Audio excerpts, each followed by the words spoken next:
விழுந்து ஒரு தோள்பட்டையில இங்க பிராக்சர், உடனே அது அறுவை சிகிச்சை சர்ஜரி பண்ணணும்னு சொன்னதுனால அவரை இன்னைக்கு காலையில மறுபடியும் இன்னைக்கு தூத்துக்குடியில இருந்து ஏற்பட்டது, இன்னைக்கு மறுபடியும் சென்னைக்கு கிளம்பிட்டார்.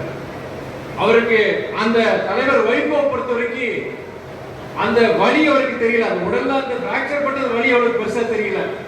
ஐயோ நம்முடைய வெற்றிவேலுடைய கல்யாணத்துக்கு நான் போக முடியாதே, அந்த அந்த ஒரு மன வருத்தம், ரொம்ப வருத்தப்பட்டார்.